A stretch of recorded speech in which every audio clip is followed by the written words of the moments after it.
this is an iHeart podcast. Guaranteed human.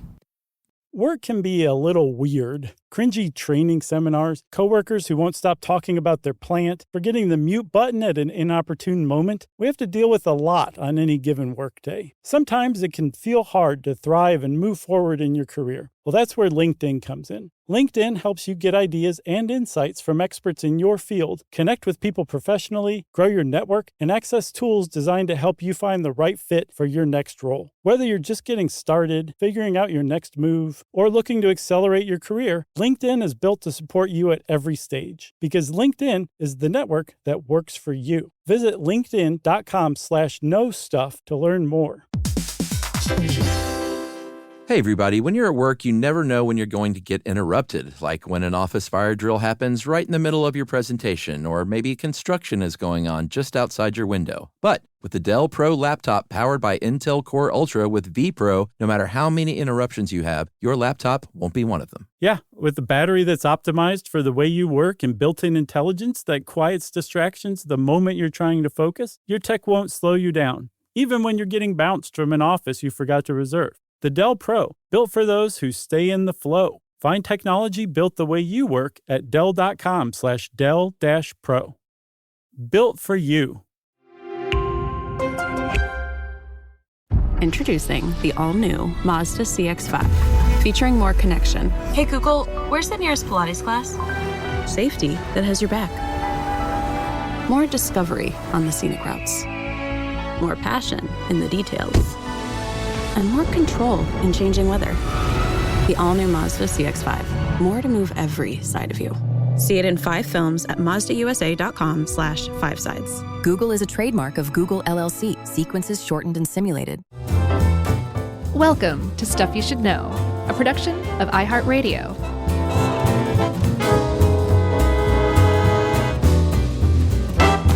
Hey, and welcome to the podcast. I'm Josh, and there's Chuck and Jerry's here too, and we're stuffed on turkey, wearing aprons, got a little gravy on the sides of our mouths, and it's stuff you should know. That's right. Happy Thanksgiving for those who celebrate Thanksgiving here in the U.S. Mm-hmm. And happy belated Thanksgiving to our Canadian listeners who celebrate it early. That's right. And since we're talking about Thanksgiving, we wanted to mention, we have been working with COED, the Cooperative for Education, for many, many years. Since they took us down to Guatemala, and they're, if you haven't heard us talk about them, I'd be surprised, but their mission is to help eradicate poverty through education and largely through the children of Guatemala. It's a great organization, NGO that we've been working with for a long, long time, and we're working with them again this year. Yeah, they see to it that kids who would almost certainly otherwise not have gotten any real education at all get a really great education. For fairly cheap, too. They're a really, really great, effective charity, which is why we've been working with them for so long. And one of the ways we work with them every year is to raffle off a chance to hang out with us online. Yeah, virtually. That's how we do things. But we've done this for a few years in a row now, like a Zoom, a co-ed Zoom hangout, and it's always super fun. We look forward to it. And this is how you can do that. You can join the Cooperative for Education for $20 a month. And you can collectively sponsor students in the RISE Youth Development Program. In 2026, more than 1,200 students are going to start school in rural Guatemala through this program. And that's their biggest class ever. And they really count on us and you guys to help make that happen. Yeah. You can also give any donation that you like. They're happy with that. But do this by December 19th, and you will be entered into a chance to hang out with us, I think in January at some point. And also, just a little FYI, Giving Tuesday is December 2nd, so that could be a good day to do it too. And whenever you're ready, go to cooperativeforeducation.org/SYSK, and you can make your donations there. That's right. $20 a month can really go a long way. And just to brag a little bit about the Stuff You Should Know Army, since we've been working with COED, over $1.4 million in charitable contributions have come from the Stuff You Should Know Army, sponsoring a total of 172 RISE students over that time. That is so cool. Thanks, you guys, for supporting COED so well. That's right. Well, Chuck, I say we get cracking with our episode today because I'm excited about this one. We're talking about Julia Child, arguably one of the most well-known chefs of all time. Yeah, but I have to step out real quick because I've cut the dickens out of my finger. That was pretty good, actually. I wasn't even going to try it, but that was a dead-on Julia Child. Well, that was a dead-on Dan Aykroyd as Julia Child. I think you topped him, to tell you the truth. Yeah, if you grew up in the 70s and the 80s and even into the 90s, and you ever surfed around your cable TV and cross PBS, there was a good chance that the wonderful Julia Child came into your life in some way. I remember watching her a little bit when I was a kid even, and just thinking like, who is this giant, tall woman that talks funny cooking in front of my face? But you were never intimidated by her, were you? No, I mean, she was always just so friendly and gregarious. I had an instant liking. Yes. She was a very, very likable person. But even if you're not familiar with Julia Child and you live in the United States and you like decent food that's not processed, you owe an enormous debt to Julia Child, because you can argue that she almost single-handedly introduced America to real food through French cuisine. Yeah, I mean, these days it's taken for granted that, farm to table and ingredients that matter and food preparation and sort of taking pride in cooking at home like that is just so commonplace. But that was not the case when Julia Child was coming into things. She really revolutionized and sort of rocked America's culinary world. Yeah, like this was the time when she came around when people were making Jell-O molds with like ground beef in them. Yeah. Like that was nice. That was like showing off for a dinner party kind of stuff. Yeah, for sure. So we'll talk about all the impact she had and why she was so beloved.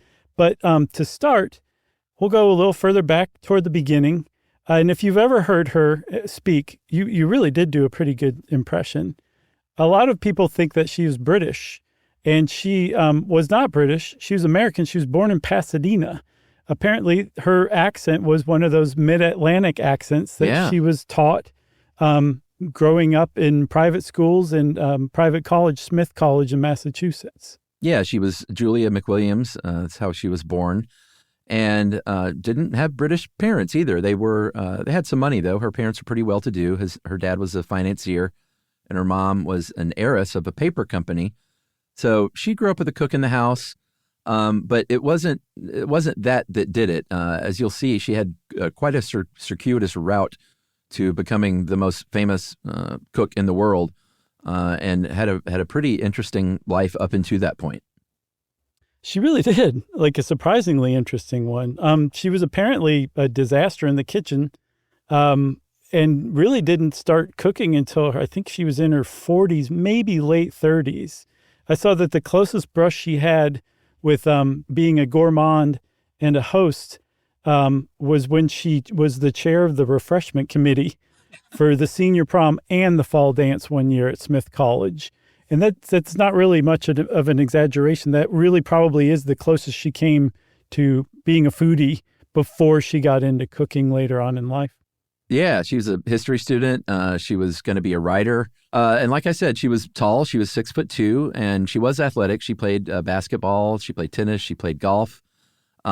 She graduated in 1934 and moved to New York and was, I said she wanted to be a writer. She was an advertising copywriter for Sloan's, which was a furniture company. So that was her first gig. But she was always a well-liked person. She was very, like I said, gregarious. That wasn't just a TV persona. Very, very sociable. People really seemed to like her her whole life. She was the life of the party, but she wasn't like just, even though she loved her wine, she wasn't just some souse at the party. She was apparently a pretty, responsible human, even early on. Like if she put a lampshade on her head, she remembered doing it the next day. Right. It was on purpose. Yeah, exactly. She also had a really great work ethic, which served her well throughout the rest of her career, but really from the outset helped her. Because when World War II broke out, she's like, I want to become a spy. So she joined the OSS, the Office of Strategic Services, the direct predecessor of the CIA, and worked directly under no less than Wild Bill Donovan, the guy who founded the OSS. Yeah, he was a general, and apparently that she didn't, have a whole lot of like direct interaction with him, but it was a very big gig for her. Mm-hmm. It was pretty menial work, even though it was a job of, responsibility that she was put in. It was kind of pre-computer work, like they needed human beings to do stuff that computers would do. So she would type up profiles on note cards of OSS officers just to keep sort of in the file cabinet before they had, computers to do that kind of thing, along with several other women that she worked with. And like I said, she was charming. You said she had a great work ethic, and she got promoted like several times through that job. Yeah, and she actually was promoted to become a member of the Emergency Sea Rescue Equipment Section, which was tasked with coming up with a shark repellent because sharks were a problem for downed pilots, shipwrecked sailors. I think at least 20 sailors had been attacked by sharks since the beginning of the war, and this is only a couple of years in. So they needed some sort of shark repellent that would keep sharks away, but that was also highly portable. Apparently, shark repellent did not exist to this point, and the shark repellent they came up with was so effective, it's still the shark repellent that's used today. Yeah. They would also, bump into sea mines that were supposed to hit German U-boats and detonate those, which is no good for the cause or for the shark, obviously. Right. Yeah. So, Smile, you son of a... So, oh man, what a line. So she was in the test kitchen, essentially, trying to come up with a shark repellent. Obviously had a lot of different tries on this. I think there were over 100 different attempts at this recipe. Mm-hmm. And what they came up with ultimately was a mix of decayed shark meat, organic acids, and what was the copper acetate was sort of the main ingredient that capped it all off. Yeah, copper acetate, they figured out, mixed with black dye, mimics the scent of a dead shark. And I guess sharks don't like to go near other dead sharks. No, who would? And they figured out how to basically make this into a little cake. A cake meaning like a little puck, not a cake like a birthday cake. Right. And you could attach it to your life vest, and it would apparently keep sharks away for 6 to 7 hours. It's not bad. No, and she very facetiously, but also charmingly referred to that shark repellent as her first big recipe. You gonna say it like her? Okay, let me. My first big recipe. Oh, that's perfect. That's also sounds like half of your Halloween characters. Yeah. It really was pretty bad. No, wait, hold on. Let me do it nasally. My first big recipe. No. We had one person that wrote in and said they couldn't get through it. I know. I felt kind of bad for him. Oh, that's right. From 44 to 45, I think these were her last 2 years in the OSS.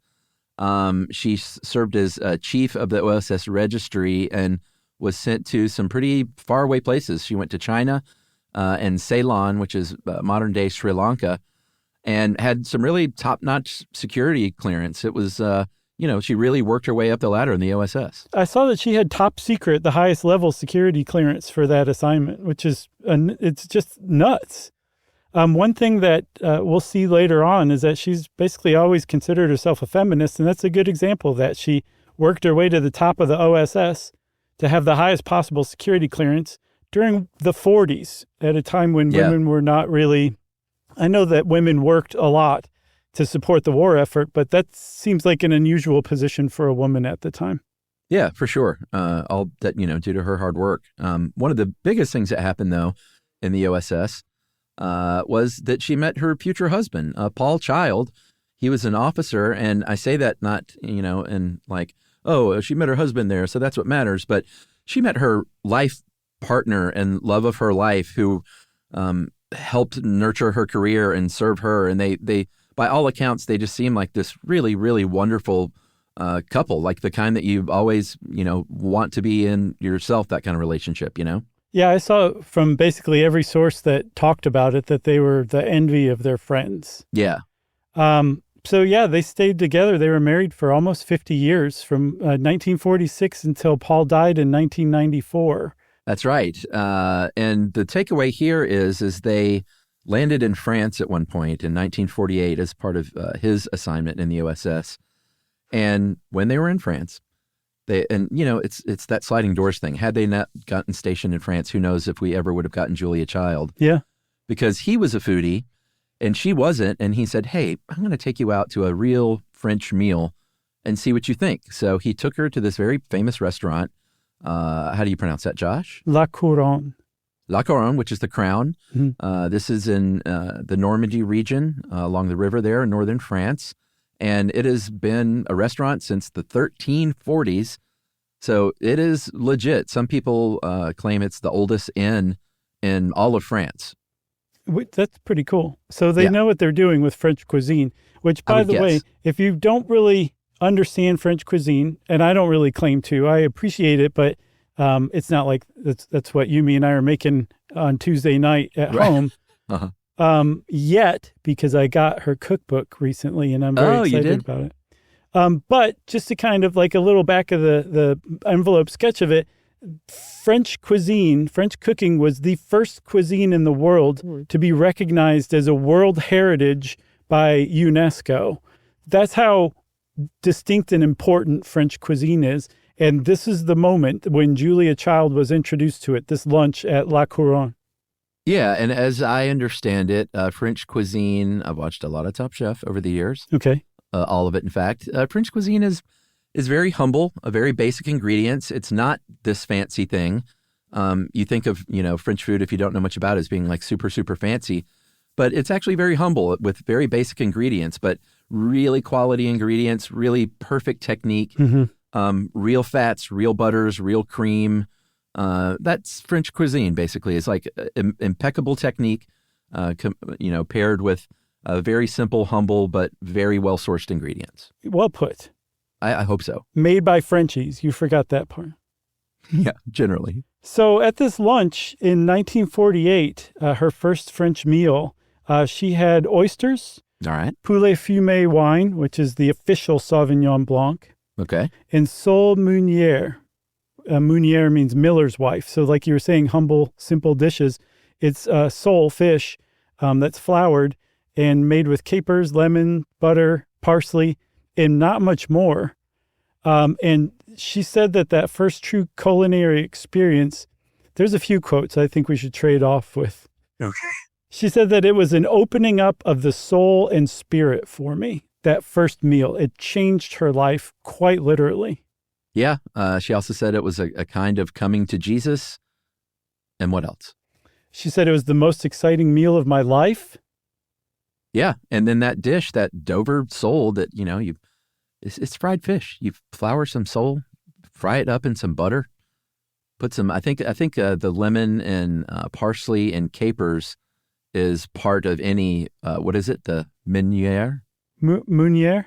Meunière. I think any meunière, that's basically what it is.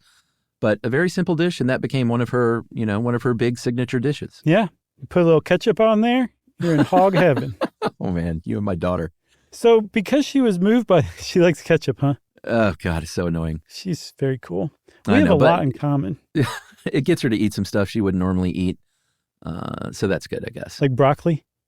No, she didn't put on broccoli. She doesn't like broccoli, but she eats... Man, I don't like broccoli either. Does she hate peas too? No, she loves peas. She in fact, she eats frozen peas as a snack. Well, that's probably, like that distinction erases all of the similarities because I hate peas so much. Oh, yeah. I hate them so much, Chuck. Yeah, she loves sushi now, which was a big surprise for us. That's awesome. She just kind of started eating it when I got it, and because I think she likes stealing my food. So it started as a joke, and then now she's just eating it. Do you remember what kind she eats? Is it like California rolls kinds. Or nigiri? Oh, man. Nigiri and just any kind of crazy roll I get, she'll eat. Man, that's awesome. That's great to start. No soy sauce, though. You're not supposed to eat much soy sauce, if any, with it. I don't care supposed to or not. I'm telling you what I like. Oh, that's fine. I'm just saying, like, she's actually, she could go to Japan right now and they wouldn't bat an eyelash at her for it. Hey, you think I don't remember our sushi episode? I didn't know. We did the black hole episode twice. Oh, that's a good point. All right. So where are we? Julia Child has eaten this meal. Mm-hmm. It blew her mind because she was raised on American food, like you said, was not a foodie. Mm-hmm. And not only American food, but in recent years, post-war American food, which is when stuff started to get really sort of mass-produced and not very good, like very processed. And this French food just blew her mind. Yeah. So she wanted to understand how that could happen, right? Yeah. So she started taking cooking classes. And again, like she's a total novice here. And I think she's, again, in her late 30s. So this is 1948. She's about 36 at this time. And her life has just changed. Like she's just figured out what she wants to do in life. So she starts taking classes, ends up enrolled in Le Cordon Bleu in 1951. That same year, she founds her own cooking school that she runs out of her own kitchen with her, who would become longtime collaborators, Simone Beck and Louisette Bertholle. And they founded the school called L'École des Trois Gourmandes, which means the School of the Three Gourmands. That's right. I didn't get this verified, but I did read somewhere that she was either the only woman in her class at Le Cordon Bleu or one of only two, maybe. Mm-hmm. It just, back then, and, there's still a lot of sexism in chefs' kitchens and restaurants. It's come a long way, but for many, many years, it was a profession of white men. Yeah. I feel like that's something we say a lot on the show, but that's the case. Within 10 years of being at Le Cordon Bleu, she had sold her best-selling cookbook that you just bought, I guess. Did you get the OG? Yeah. Yeah. What's the name of that? Mastering the Art of French Cooking. That's right. 700 plus pages. And then about 50 years after she enrolled at Le Cordon Bleu, her actual kitchen that she cooked in would be in the Smithsonian Museum of American History as a permanent exhibit. Pretty neat. Pretty amazing. I say we take a break and we'll come back and we'll talk about that cookbook that I got because it was groundbreaking to say the least. All right.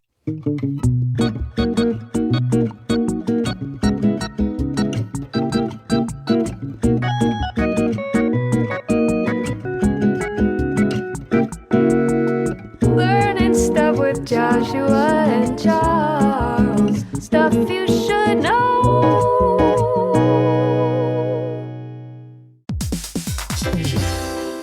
Hey, everybody. When you're at work, you never know when you're going to get interrupted, like when an office fire drill happens right in the middle of your presentation, or maybe construction is going on just outside your window. But with the Dell Pro laptop powered by Intel Core Ultra with vPro, no matter how many interruptions you have, your laptop won't be one of them. Yeah, with a battery that's optimized for the way you work and built-in intelligence that quiets distractions the moment you're trying to focus, your tech won't slow you down, even when you're getting bounced from an office you forgot to reserve. The Dell Pro, built for those who stay in the flow. Find technology built the way you work at Dell.com/Dell-Pro. Built for you. Spectrum Business keeps businesses of all sizes connected seamlessly with fast, reliable internet, advanced Wi-Fi, phone, TV, and mobile services. That's right. And Spectrum Business offers 100% U.S.-based customer support 24/7 to help you stay up and running. And they offer tailored connectivity solutions with packages built for your business budget. Yeah, so it's no wonder millions of business owners rely on Spectrum Business to keep them connected. Visit spectrum.com/business to learn more. Restrictions apply. Service is not available in all areas. If you own a home, you already know stuff breaks. It's not if, it's when. And somehow it's always like the AC in July or the fridge right after you go to the grocery store. That's why you always hear people say they don't make appliances like they used to, because it's kind of true. That's right. Good thing there's American Home Shield. With an AHS home warranty, they can help fix major home systems and appliance breakdowns like your AC, plumbing, or fridge. And if they can't repair your covered item, they'll replace it, no matter how old it is. And that's huge because fixing an AC can cost a lot. Like, hey kids, our vacation is canceled a lot. Plus, as a benefit to select plans, you can get real-time video help from live repair experts to troubleshoot home hassles at no extra cost. Listen, everybody, home ownership is already stressful enough. No need to upset your wallet. So check out American Home Shield now and get 20% off any plan at ahs.com/SYSK and see promo details. See ahs.com/contracts for coverage details, including service fees, limitations, and exclusions. American Home Shield. Don't worry, be warranty.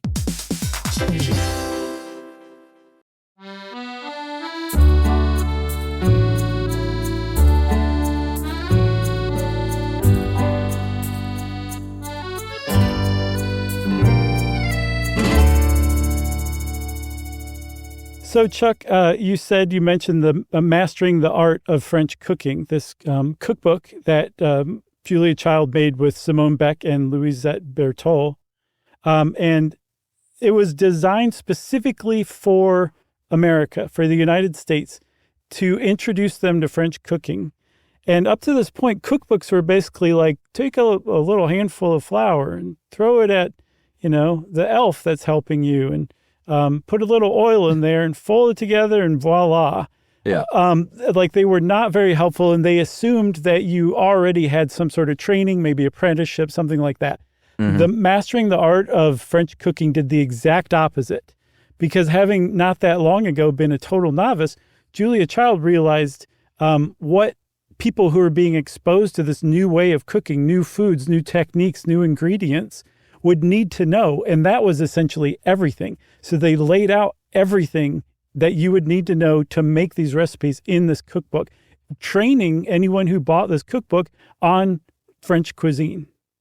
Yeah. Like, a recipe might have said, julienne these carrots and then put them in butter. And she would say, well, what if they don't know what that means? Here's how you julienne. Right. And not only that, but here's the kind of knife that's ideal for that kind of thing. And the butter, too. Yeah. And oh boy, she talked a lot about butter. Yes, she did. But like, here are the tools, here are the techniques, and here's how you do all of these for these 524 recipes. And it really just sort of, it broke down a wall in that it demystified, sort of high-class cooking, because she's like, this is something that you can do in your kitchen. Yeah. In, Sheboygan. Exactly. Oh, Sheboygan went nuts for this. Of course. All the men grew out pencil-thin mustaches and wore berets. The women all wore pencil pants. Pencil pants? Yeah. Pencil skirts? Now, what are the little short, almost clam diggers, but they were much more svelte? I thought they were pencil something. Oh, I don't know, maybe. I know what you're talking about, though. Culottes? No. I don't think those are French. I think those don't, no country will claim those. The coach of the Falcons wears those, which is probably why he sucks so bad. That is crazy.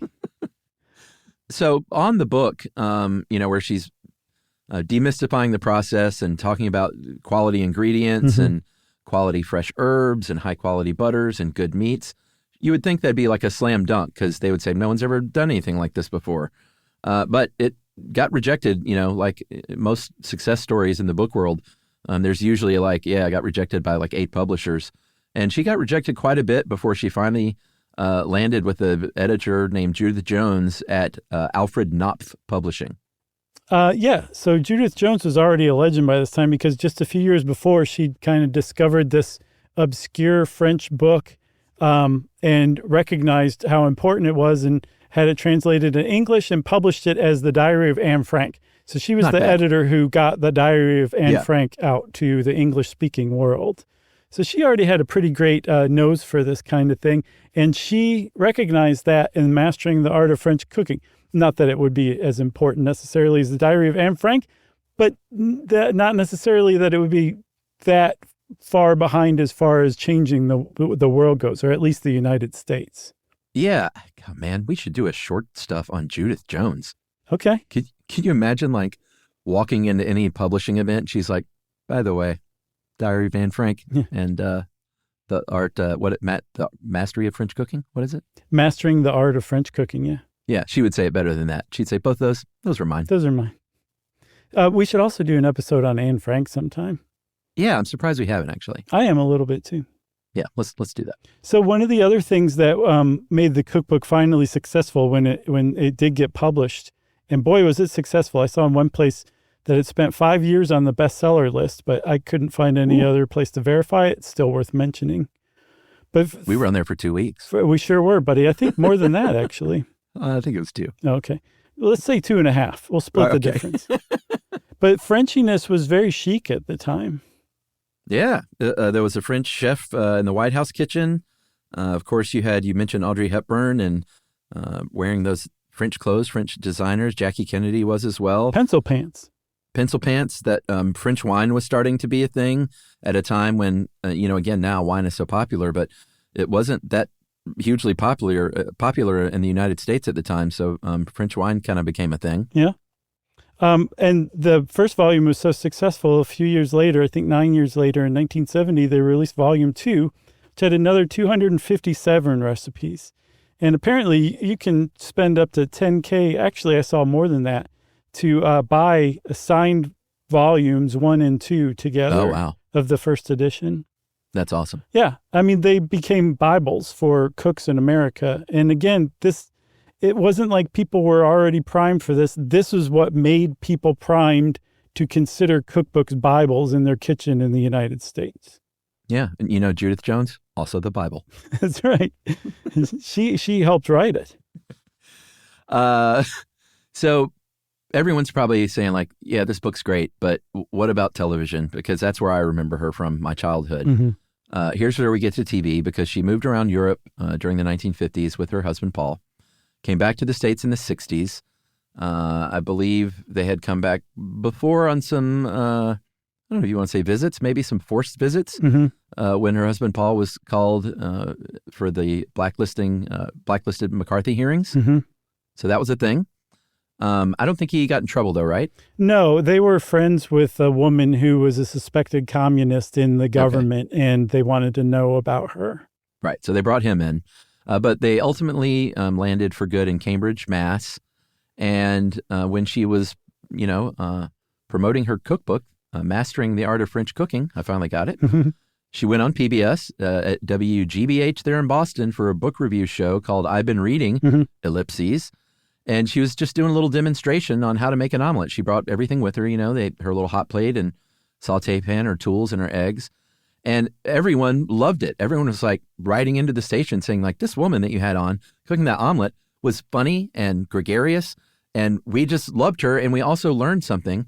And so they said, hey, we should give you your own TV show. Yeah, within a year, the French chef, her first cooking show was on the air on WGBH. And this is at a time where cooking shows were not a thing. Right. A lot of people say the fact that cooking shows are so widespread today, you can essentially thank Julia Child for that, too. That's right. And thank the French chef.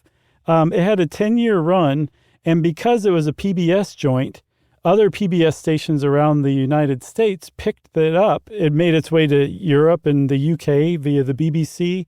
It became a really big show very quickly, and Julia Child became the most widely recognized chef in the entire world, at the very least in the United States, during this period, the early 60s to the early 70s. We had a TV show for a year. We did, and we became the most widely known cooks in the world, if not at least the United States. One thing I'm learning is that to compare our career to Julia Child's is a humbling experience. You were a spy for that little while, or you pretended you were at parties. Yeah, that's right. She won an Emmy and a Peabody Award for that show. And this is just a little feather in her cap, I think. It was the first TV show in the United States to feature closed captioning for the deaf and hard of hearing community. Yeah. Open captioning I saw where it was for everybody. Everyone read it, but yeah. Oh, is that what closed captioning means? Yeah, where you have to select it to see it. Okay. Yeah, I didn't know that either. So I guess it was open captioning. But yes, that didn't exist on TV until then. Man, I'm just learning so much because of you, my friend. Hey, right back at you, buddy. So, the TV show was a big hit. Because she was just so lovable and she wasn't patronizing, and she, had her closing phrase, bon appetit. And she would just, she would get in there and get dirty and make mistakes. And like, she would want people to leave the editors to leave the mistakes in there, because she's like, that's part of cooking. Yeah, that's a big deal, because it also not only made her approachable, it made the people watching who were trying these recipes too realize that she wasn't infallible, and therefore they didn't need to worry about not being infallible too. Like mistakes are part of it. You just learn from them. Yeah. But that was it. She made it way more approachable to people by doing that. Yeah, and I also read that this is from, I believe, the women who made the documentary about her, Julia, which is really, really good. Okay. That another reason that she left the mistakes in was especially for women, because she felt like women felt like they needed to always feel bad when they messed something up in life, period, but especially in the kitchen. And she was like, no, it's okay to mess up. And while you're in that kitchen, like, it was kind of an opposition in a way to like the feminist movement of the time, which is like, get out of the kitchen. Julia Child was saying like, no, like get in that kitchen and own it and cook for you and learn to make stuff that you want to make and not just like maybe what your husband and kids are yelling at you to make. Like take over the kitchen as something that you love doing and that's for yourself. Right. I saw Bustle magazine describe her as a BAMF, which I'm not familiar with, but based on context, it seemed like it was a good thing. What does that stand for? All right. Well, Josh just told me off air what it stood for, and I agree. My joke. So you mentioned mistakes. There's actually some famous mistakes that she made. One was she was pulling a cake from the oven, and apparently it fell flat on camera. She said something like, "Well, that didn't work out." Can you say it? Well, that didn't work out. Very nice. And then everybody knows that she once dropped an entire raw turkey on the floor on camera, left this in, picked the turkey up off the floor, kind of brushed it off and put it in the oven and baked it like nothing ever happened. Apparently, I would do that. Well, yeah, we did a whole episode on the 5-second rule. Yeah, but I mean, for a raw thing like that, I know it sounds gross, but you can wash that thing off and bake it, and it's fine. Yes. That you don't have a cooking show. No, exactly. So, yes, the fact that she did this, well, I should say not the fact, because that's actually a urban legend, a rumor. Something did happen, but it morphed into like the most spectacular version of itself. So it wasn't a turkey? No, it wasn't. Snopes dated it back to at least 1989.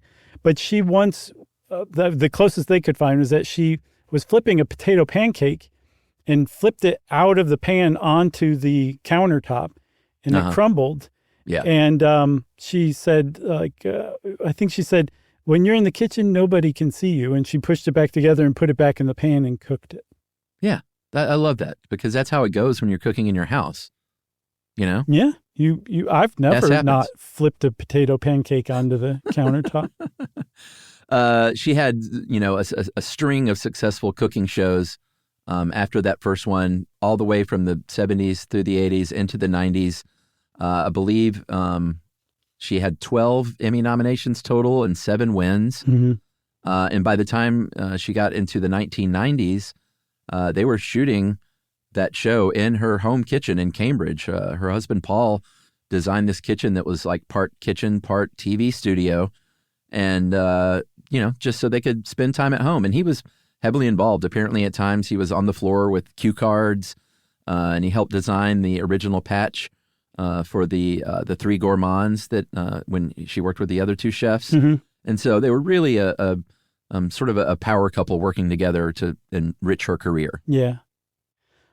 Chuck, I say we take our second break and come back and talk about why Julia Child is so beloved. All right, we'll be right back.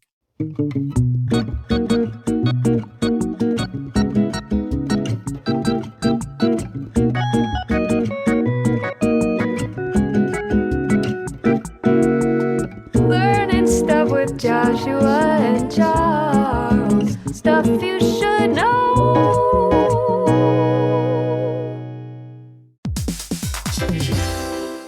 Hey, everybody. When you're at work, you never know when you're going to get interrupted, like when an office fire drill happens right in the middle of your presentation, or maybe construction is going on just outside your window. But with the Dell Pro laptop powered by Intel Core Ultra with vPro, no matter how many interruptions you have, your laptop won't be one of them. Yeah, with a battery that's optimized for the way you work and built-in intelligence that quiets distractions the moment you're trying to focus, your tech won't slow you down, even when you're getting bounced from an office you forgot to reserve. The Dell Pro, built for those who stay in the flow. Find technology built the way you work at Dell.com/Dell-Pro.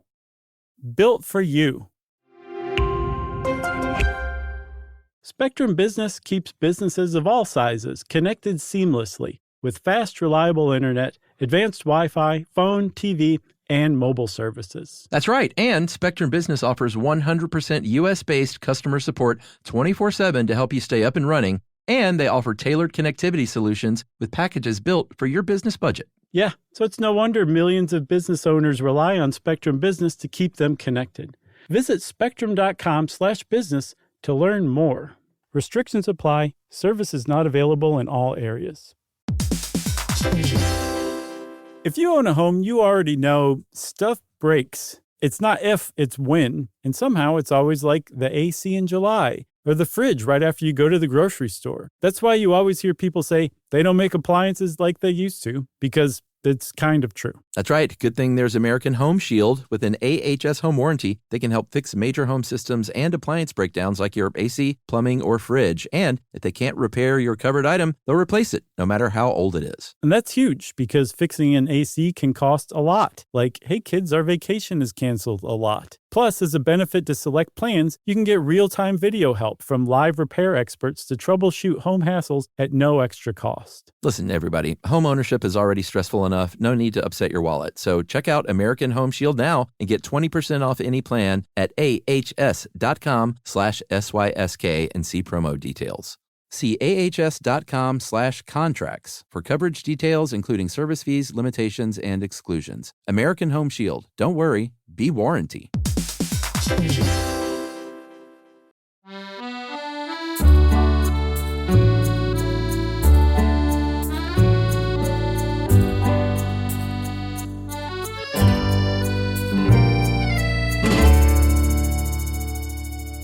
All right. Why was Julia Child so beloved? I feel like we've already made a case, but let's talk about it some more.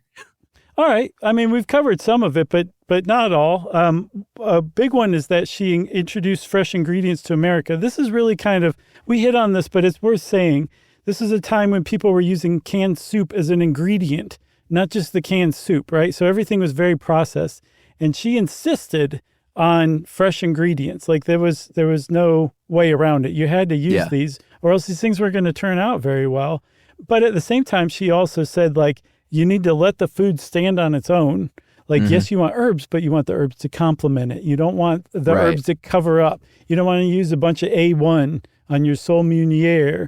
Like you let the thing stand on its own. You let the fish taste like fish. Like that was kind of like a subtext, I guess, of introducing fresh ingredients, teaching people to enjoy the thing that they were cooking rather than the thing that they were cooking plus, again, A1 sauce. Yeah, exactly. And that technique, if you cook a piece of fish perfectly, you don't need anything more than a little salt and pepper and butter. No. And maybe a squirt of lemon. Even tilapia. Yeah. But despite all this, she was not a food snob. She was very approachable. She loved In-N-Out Burger. She used Hellman's mayo in her tuna salad. Apparently she liked Costco hot dogs even. I don't blame her. I've never had one. They're special? Great. They're like a... Wait, what's different, though? Isn't it just a hot dog? Yes, it's just a hot dog. Okay. But do you know how every once in a while your school lunch would give you something that you're like, this is amazing? Yeah. That's like their hot dogs. They have their own taste, and it's an amazing taste, but they are on par with like a school lunch type hot dog. In the best way. I got you. Yeah, it's where people go to Costco just to eat the hot dogs. And the pizza's not bad too, but it's worth going to just for the hot dogs, which technically, in a weird way, gives it 1 Michelin star. Well, buddy, our friend Joe Garden, friend of the show, former writer of The Onion. Joe lives there in Woodstock, and he posts pictures on his Instagram eating those Costco hot dogs. See, he knows what's going on. Joe always knows what's up. He's got his finger on the pulse of Julia Child. That's right. So she also reintroduced America to wine. At the time, Americans were drinking the stuff that's now on the bottom shelf of grocery stores. Yeah, the jug wine. Yeah. So not only did she reintroduce America to wine, she normalized it by doing the same thing she did with Mistakes. She drank wine on camera as part of her show. On some episodes, apparently she would start to get a little tipsy. She never got drunk or sloppy or anything like that. But the fact that she was drinking this wine, and by the way, pretty good wine, made Americans realize what they were drinking was just bottom of the barrel stuff. And let's see what else we've got. And as a result, California wine became super dominant, essentially in part from her normalizing it. Yeah, I think that happened in the 70s when California started making good wine on par with the French, according to everyone but the French. She also liked beer. And this sounds very gross to me, but she enjoyed something called an upside-down martini, which is you swap the vermouth parts in the gin. So it's much more vermouth than gin. Yeah, it's also lower ABV, so you don't get quite as trashed as quickly. Yeah, but man, that's kind of one of the good parts about a martini, right? For sure.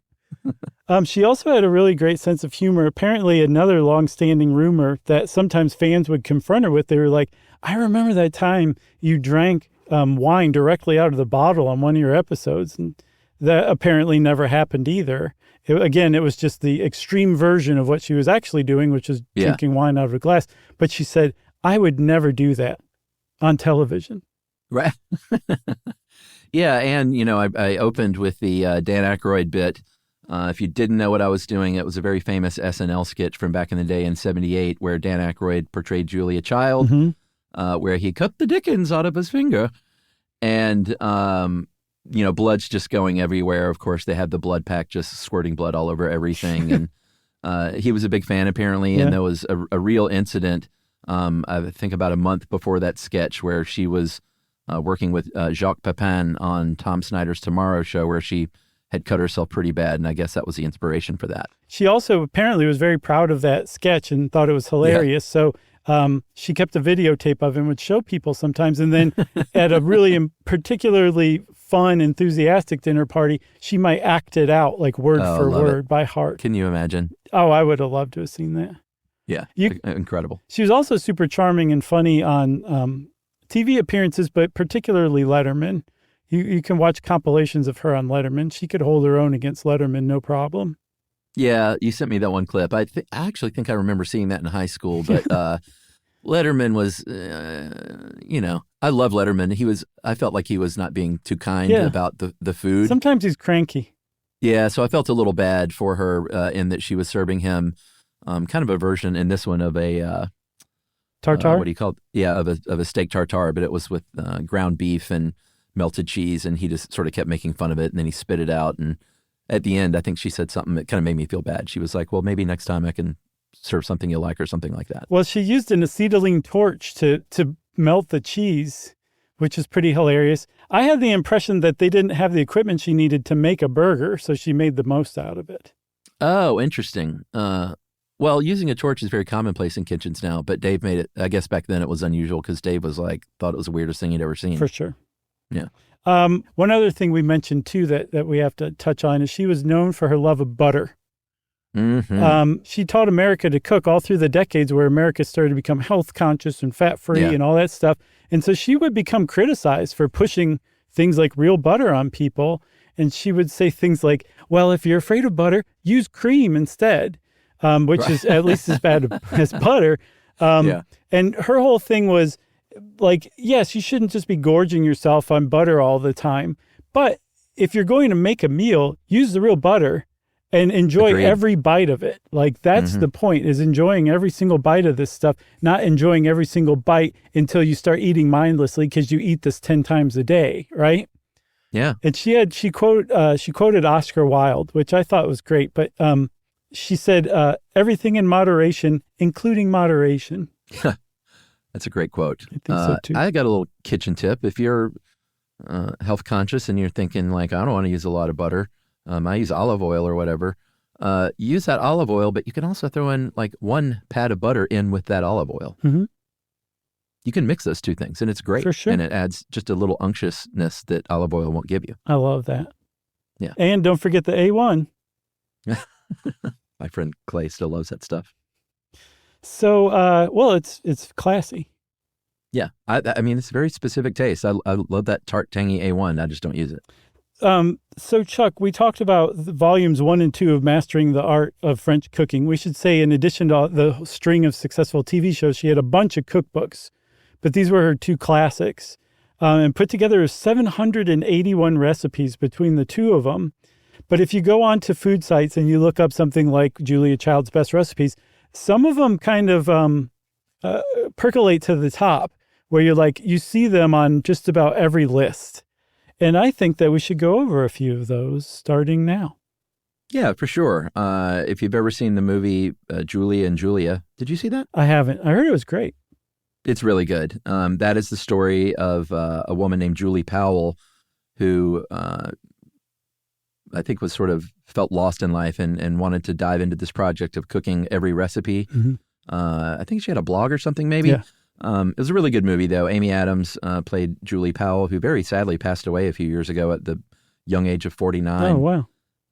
And Meryl Streep, I don't know if she won the Academy Award. I know she was nominated for playing Julia Child. So it sort of tells those two stories together. And it's a wonderful movie from Nora Ephron. But in that movie, she's cooking all the recipes. And the big one from the book that she was most well known for that she really wanted to master out of the gate was the boeuf bourguignon. Mm-hmm. Which is essentially a beef stew with red wine. But again, you take some deceptively simple ingredients and put them together in the right way, it's going to produce a smash hit dish. And that's what beef bourguignon is. What else? Quiche Lorraine, which everybody knows. You can get quiche Lorraine at the grocery store by the slice. Yeah. Because Julia Child introduced it to the United States with her cookbook. That's right. Very simple, clean recipe. Bacon, onions, egg, cream, a few cheeses, some spices, of course, eggs. Well, just real quick about bacon. Remember I said that she didn't want to cover up the taste. She wanted to let things to stand on their own. Yeah. One of the things she talks about in mastering the art of French cooking was that with American bacon, you have to blanch it first to remove the smoky flavor. So you actually lightly boil it for a little bit until you get the smoky flavor off, and then you start to use bacon, which I think is actually a huge tip for a lot of people out there, believe me.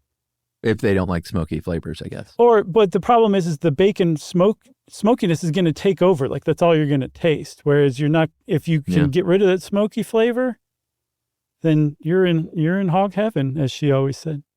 I don't mind. I like that applewood. And I also cook it in the oven. I think that is the best way to cook bacon. Agreed. And on a baking sheet. With the little elf laying on it to keep it flat.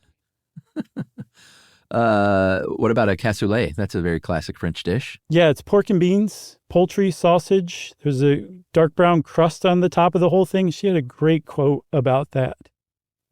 Cassoulet, that best of bean feast is everyday fare for a peasant, but ambrosia for a gastronome. Though its ideal consumer is a 300-pound blocking back who's been splitting firewood nonstop for the last 12 hours on a sub-zero day in Manitoba. Mm-hmm. And if you look at pictures of the cassoulet, it's like I want one so bad. It looks really good. And what about chocolat mousse? Yeah, that's another one that apparently she made a mistake on air. It didn't set correctly, and that mousse has to set. But good chocolate mousse is out of this world. Yeah, I couldn't find the episode, but apparently a 1992 WAPO article mentioned it. But supposedly it is surprisingly easy to make, and the outcome is just amazing. I saw light, airy, silky, smooth, says the endless meal. And it's just a few ingredients, including rum, chocolate, coffee. And she teaches you these techniques of how to make it, how to fold it, how to whip the egg whites, and just get it just right. And yum. Yeah, every time I hear chocolate mousse, I think of chocolat mousse from Top Secret. Oh, yeah. He was great. This is a good movie. R.I.P. Val Kilmer. Oh, yeah. I forgot about that. And then, of course, French onion soup. I know that you and I both talked on the air about our love for French onion soup. Yeah. If it's on a menu, there's two things in my life. If it's on a menu, I will get it. One is French onion soup, and the other is a French dip sandwich. You love the French. Two of my favorite things, and it's not on, the most menus. So when I see it, I order it. And that French onion soup, crusty on top, and that delicious oniony broth and the bread, it's just one of life's treats. Have you ever made it? I've never made it myself. I should try that. It's really good. All it takes is patience. It's not hard, but it takes a while for everything to come together. It takes a while to genuinely caramelize the onions. But man, it is so worth it. It's really good. Don't you just get one of those Lipton packets? Yeah. And out of the can, that's how I do it. Well, you take one of those Lipton packets and you put it in a turkey burger. That's what you do. Yeah, that's supposed to be pretty good. I've not had that. I found a recipe for a roast that has a packet of au jus, the dry au jus packet, a packet of ranch, dried ranch mix, peppercini, and maybe one other thing in a roast. And you put it in a slow cooker, and it's supposed to be a knockout dish, and I can't wait to try it. Oh man, you got to watch Julie and Julia and then start cooking that stuff and let me know how it goes. Okay. Yeah, I definitely plan to make some stuff, so I'll let you know for sure. All right. Sadly, we're at the end of this episode, and Julia Child met the end of her life at the almost age of 92. I think she was just a couple of days short of her 92nd birthday when she passed away at her home at the time in Montecito, California in August 2004 of liver failure. Yeah. Alain Ducasse, who I think is the only 3-star Michelin chef in the world, said, "Today the entire community of cooks is sad and feels like orphans." Oh, man. I know, isn't that sad? That's brutal, yeah. So she's actually buried in one of the more interesting places I've ever heard of. Had you heard of the Neptune Memorial Reef before? No, that sounds kind of cool, though. Yeah, so they took her cremated remains, mixed it together with some concrete, and formed a headstone out of it, put it underwater. I can't remember how deep it is, but this is an acre-long underwater cemetery off of Key Biscayne in Florida.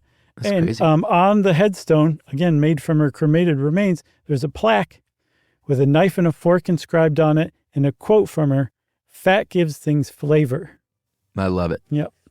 That's pretty fun for a scuba diver to see, I bet. For sure. So R.I.P. Julia Child, and thanks for everything. That's right. Our berets are off to you. Let's see. We talked about Julia Child. You took off your beret. Yeah, that means it's time for listener mail. All right. So this is from Nathan Wenger in Carmel, Indiana.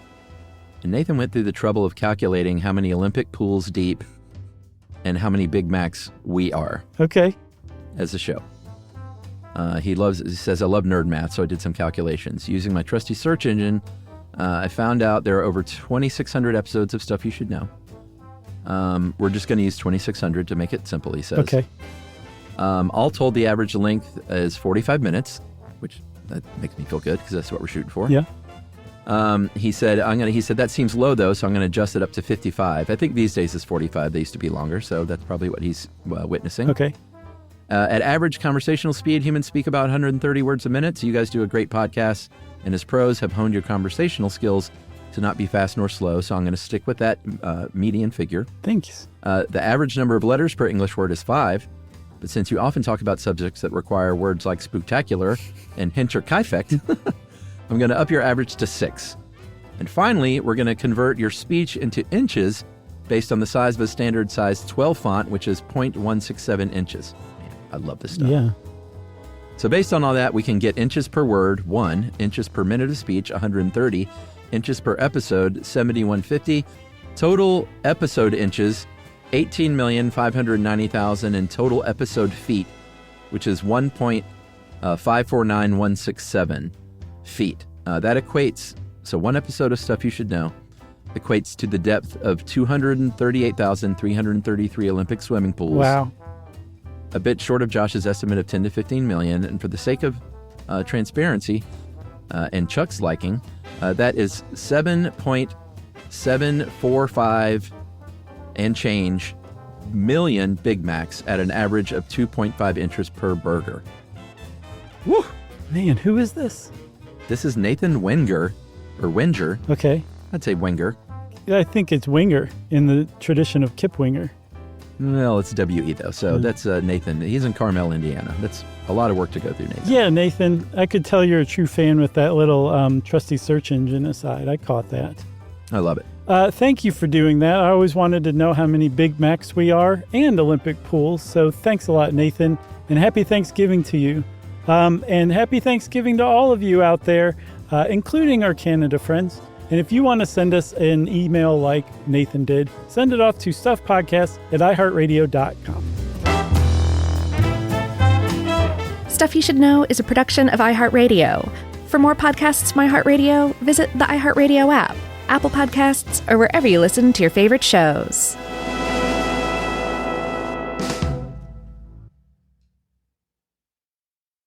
Mom, can I have Lingo Kids? Dad, Lingo Kids, please!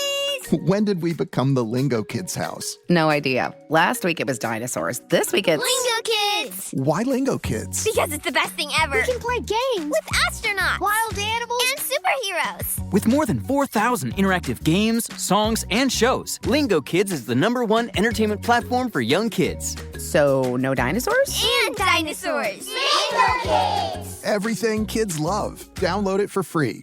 You know, you could be adored by everyone and still completely ignored by your cat. Trust me, I know. But if you feed your cat Sheba, you can go from being ignored to truly adored in 12 days, guaranteed, or your money back. Sheba has a full menu of products, appetizers, entrees, treats, even a kitten's menu. It's so cute. So Sheba has a product for even the pickiest eater. Like Sheba Puree, it's made with bone broth. They are chef-inspired flavors. It's got a smooth and creamy texture that cats love and contains no corn, wheat, soy, or artificial flavors. It's food that your cat's gonna love. To learn more, check out Sheba.com. That's SHEBA.com.